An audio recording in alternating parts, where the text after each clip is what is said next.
मोदी जी जो सपना देख रहे थे, जो ख्वाब आपको हम सबको दिखा रहे थे, वन नेशन वन इलेक्शन का, उस सपने को लॉ कमीशन की तरफ से चूर कर दिया गया है। बोले तो ठंडे बस्ते में डाल दिया गया है। अभी कुछ दिन पहले इतना माहौल बनाया जा रहा था, ऐसे ऐसे ख्वाब दिखाए जा रहे थे, डिबेट्स हो रहे थे कि जो विशेष सत्र है 5 दिनों का, यहाँ पर बिल लाया जाएगा प्रधानमंत्री की तरफ से, बीजेपी की तरफ से, और लोगों को सचेत कर दिया जाएगा कि एक देश एक चुनाव की जो प्रक्रिया है वो बीजेपी की तरफ से लाई गई प्रक्रिया है और वो इस पर कायम है।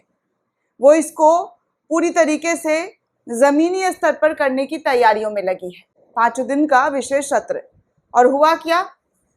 खाली भाषणबाजी, खाली बयानबाजी और उसके बाद गाली गलौज। ऐसे ही कुछ देखने को हम सभी को मिला कि सदन के अंदर महिला आरक्षण बिल लाकर मास्टर स्ट्रोक का जो उपाधि है वो ले लिया गया, लेकिन लास्ट में गाली गलौज करते हुए सदन का काम खत्म कर दिया गया। लेकिन अब वन नेशन वन इलेक्शन का जो घोषणा किया गया था, उस घोषणे का क्या हुआ पता चला आपको? उस घोषणे पर कितनी तैयारियां की गई, जो कमेटी, जो बैठक बिठाई गई, उस पर लोगों ने विचार करके क्या सोचा, क्या हल निकाला है, इसके बारे में कुछ आइडिया हुआ? तो चलिए आपको बताते हैं लॉ कमीशन जो है वो इस पूरे मामले को लेकर क्या सोच रहा है, उसकी क्या पूरी प्रतिक्रिया है वो सामने आई है। लॉ कमीशन की तरफ से खबर आ रही है दोस्तों कि 2024 से, जी हाँ 2024 से पहले वन नेशन वन इलेक्शन लाना जो है वो संभव है ही नहीं। ये ख्वाब जो देखा जा रहा है वो पूरा हो ही नहीं सकता है, ऐसा लॉ कमीशन का कहना है। कहा जा रहा है 2024 चुनाव से पहले एक राष्ट्र एक चुनाव लाना बिल्कुल भी संभव नहीं है। इस मुद्दे पर कोई ठोस नतीजे पर नहीं पहुंचे हैं, लगता है कुछ बैठक और करनी पड़ेगी। जस्टिस ऋतुराज का भी बयान सामने आया है, कह रहे हैं कि इस मुद्दे पर कोई ठोस नतीजे पर हम लोग नहीं पहुंच पाए हैं और फिर से और ज़्यादा बैठक करनी पड़ेगी। तो ऐसा जो है वन नेशन वन इलेक्शन 2024 से पहले नहीं लागू हो सकता है, मतलब नहीं लागू होगा।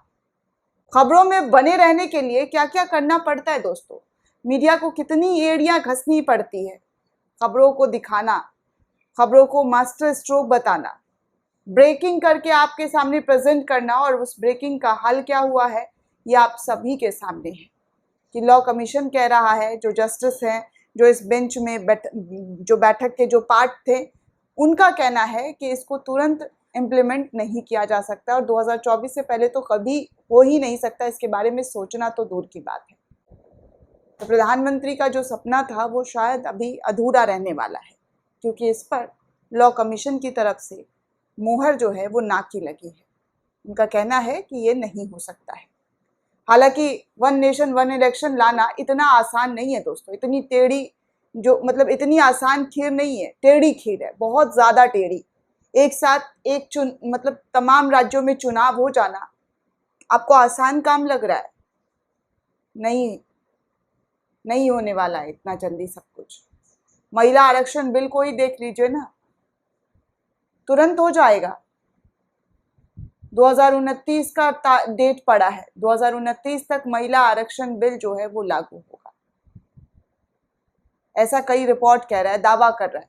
मैंने भी आपको वो खबर बताई है, एनडीटीवी की रिपोर्ट के हवाले से बताई है कि जनगणना होगा, उसके बाद फिर होगा नहीं होगा, क्या होगा, बस हाँ आ गया है, खबरें बन गई हैं, आप लोगों ने देख लिया है, लेकिन आगे क्या होगा इसके बारे में आपने कभी सोचा है? सुध बुध आपको मिली? नहीं मिली होगी, क्योंकि हमारे साहब को सिर्फ और सिर्फ इवेंट बनाकर चीज़ें पेश करना बहुत आता है, बहुत अच्छे से वो जानते हैं, गुरु हैं इसमें, मास्टर हैं। तो अब इस पर आप क्या सोचते हैं दोस्तों, वन नेशन वन इलेक्शन पर? हमें कमेंट करके ज़रूर बताइएगा। साथ ही साथ चैनल को सब्सक्राइब करना बिल्कुल भी ना भूलें।